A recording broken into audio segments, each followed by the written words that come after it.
Ce dimanche était le dernier dimanche du mois d'avril. Depuis la Seconde Guerre, on se souvient ce jour-là des victimes de la déportation. C'est particulièrement vrai à Moissac, où 500 enfants juifs avaient pu échapper là-bas au camp de la mort. Ils avaient été cachés par la population. Une partie d'entre eux était de retour aujourd'hui en Tarn-et-Garonne. Émotion avec Mathieu Jarry et Jean-Pierre Douns. Émotion toujours intacte pour David Korn lorsqu'il revient à Moissac. En 1942, à l'âge de 6 ans, il arrive du camp d'internement de Rivesaltes pour être caché dans le Tarn-et-Garonne. Il ne reverra jamais sa mère. Avec le convoi 31, elle a été déportée et exterminée. Comme David, venu de Belgique, plus d'une centaine des enfants juifs encore en vie ont fait le déplacement. Certains ne se sont pas vus depuis des décennies. On revoit tous les anciens, c'est très émotionnel parce qu'on était ici à Moissac dans des moments difficiles. Quoique, pendant la période où j'étais ici, j'ai jamais eu peur. Je me retrouve petite fille et je me retrouve personne âgée en même temps. Mais de revoir tous les copains et tout le monde, alors automatiquement on retourne à notre jeunesse. Edith, elle, est venue du Canada. Elle a résidé entre 1943 et 1949 à Moissac. Si un livre raconte aujourd'hui sa vie, elle a pourtant tardé à témoigner, comme beaucoup de protagonistes de l'époque, juifs ou moissagais. Si j'ai parlé à mes enfants, peut-être pas assez. Croyez-moi si vous voulez, je n'ai pas eu l'occasion d'en parler tellement. Je pense qu'ils ne réalisaient pas à quel point c'était extraordinaire, c'était merveilleux tout ce qu'ils avaient fait. Pour eux, c'était naturel. Durant 2 jours, ce coin de la mémoire vise à recueillir tous les témoignages qui peuvent enrichir l'histoire de cette période. Des témoignages qui alimenteront un documentaire pour que Moissac ne soit pas une ville de juste oubliée. La journée nationale du souvenir se déroule chaque année le dernier dimanche d'avril. Cette journée honore la mémoire de toutes les victimes de la déportation.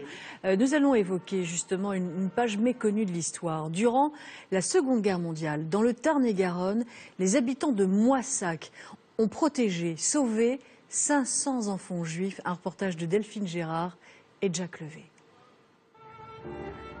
Au pied du pont Napoléon, ces jours s'écoulent tranquillement.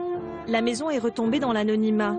Combien de passants savent aujourd'hui que derrière cette façade ordinaire s'est joué l'extraordinaire. Ouverte en décembre 1939, le 18 quai du Port est une maison des éclaireurs israélites de France. Bouli et Chata-Simon dirigent le lieu.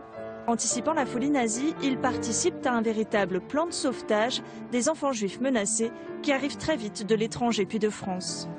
En ville, les enfants ne se cachent pas. La place devant la maison devient leur terrain de jeu. Et à Moissac, personne n'ignore leur présence. On savait qu'il s'agissait de juifs, et ça on le savait tous. Mais on ne faisait pas de différence du tout. C'était des copains, c'était des copines. Simone est la femme du boulanger de l'époque, qui est chargée de l'approvisionnement quotidien de la maison. J'étais bien placée, moi, à la boulangerie pour savoir qu'ils étaient privés de pain. Mais en fait, ce que je sais, c'est que Chata s'est toujours débrouillé pour qu'ils en aient assez. Et mon Dieu, mais on les aimait, ces enfants. Ils faisaient partie de Moissac. Tout le monde savait qu'il fallait se taire et tout le monde s'est tu, quoi.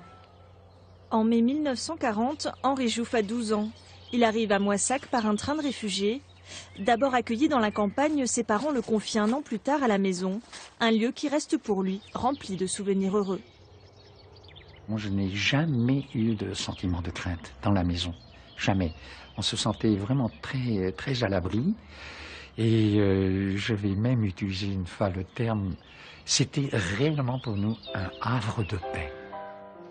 Si dans la maison, le temps s'arrête, dehors, la guerre continue. Les parents d'Henri vont être déportés. Dans Moissac, des arrestations ont lieu. Sentant le danger se rapprocher, Chata et Bouli passent à la phase du planking, disperser et cacher les enfants sous de faux noms. Quand on nous a donné des faux papiers, le grand problème était de tout apprendre par cœur. Ne jamais avoir quelque chose de noté dans notre portefeuille, dans notre poche. Des 500 enfants accueillis dans la maison, tous ont survécu à la guerre. Un miracle, rappelé aujourd'hui par une plaque, sur cette place où ils aimaient tant tous jouer.